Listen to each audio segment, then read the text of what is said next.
Alright guys, let's do a quick rundown as to why this was just a huge fucking L. Like, bro, Suika is just right here, going along with this plan.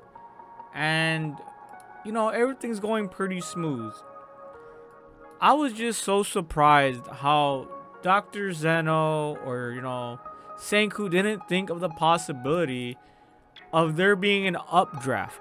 This is a cavern. This is like a giant fissure. This is like between two mountains. So you guys can see here the wind starts to blow. And look, their damn little pulley system with the car starts to shake. Now, why didn't they put like a line like right here? Let me see.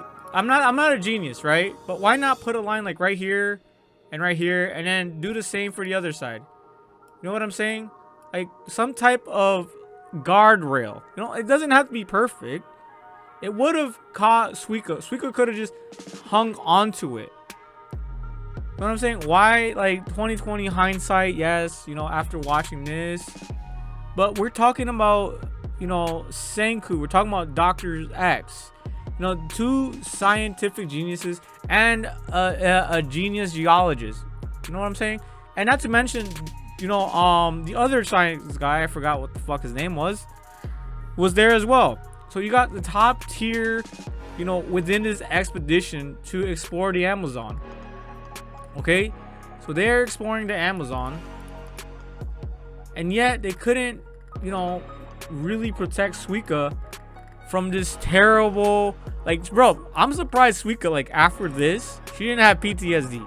So, right here, she falls down. Like I said, that guardrail could have saved her, could have, like, given him a bit more time to grab her and not allow this scene right here. This is terrifying. Terrifying. Like, and they're on a mission. You know what I'm saying? They're on a mission. They have to be on their toes. They have to think, 5 steps ahead. You can't be this naive. You can't be this careless. Everyone was all happy and giggity, just having a good time. No, you're crossing a giant fucking cavern.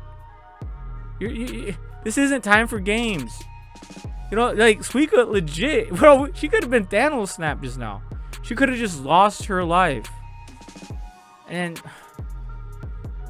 this was just extremely good luck that they have another monster with the ability to act quick and has extremely good instincts. It's just sad to me that, I mean, no one's perfect. No one's fucking perfect. But they should have at least put safety first. They're thinking about, the weight class. There's only a weight limit for the pulley system. Can't really think of this. So they were thinking in terms of safety. But holy, this will legit fucking scar you for the rest of your life.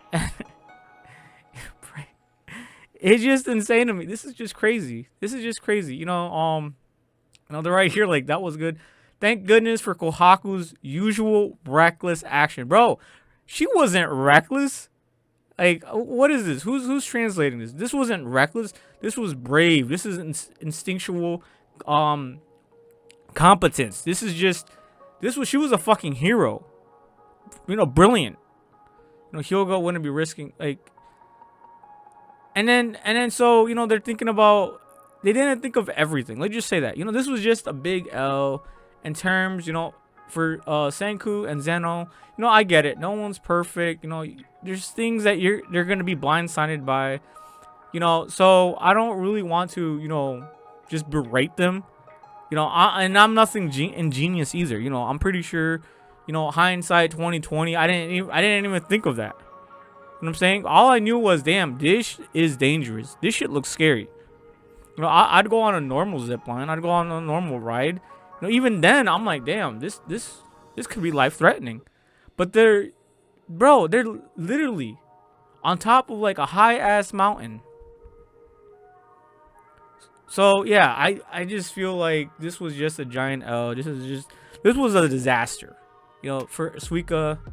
Thankfully, Kohaku was there. Kohaku and her muscle brain, her instincts. being in combat all her life, being in training all her life.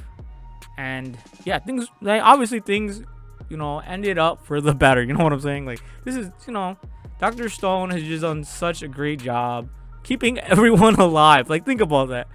They've really been keeping everyone alive. You know, even though they've all been trying to murder each other. It's just cool how they're all just alive. Like all the MCs, main characters and characters, background characters, they're all alive.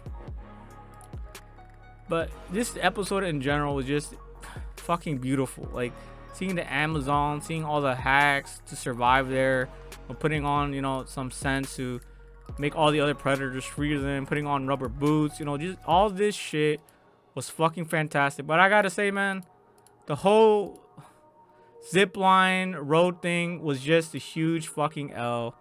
And I don't think anyone is gonna really talk about how, oh yeah, these geniuses almost fucking killed somebody. You know, but yeah, this would fucking scar you for the rest of your life. Damn, look at that. Bro, it's like she's falling into hell, falling into the abyss, falling into the shadow realms, falling into the depths and unto death.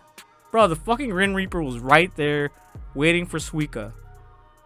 But Kohaku was like, hell no. Bro, look at her. She's like fucking jumping up like a fucking angel. Holy shit. W Kohaku, bro. W Kohaku. Man, I think she's like the greatest character now, bro. Like, bruh. Greatest fucking character in fucking Dr. Stone, man. This save is just the way she saved her. Look at this. Look at that, bro. It spun around. Holy shit. She might as well, like, she should just keep a rope beside her all the time, bro.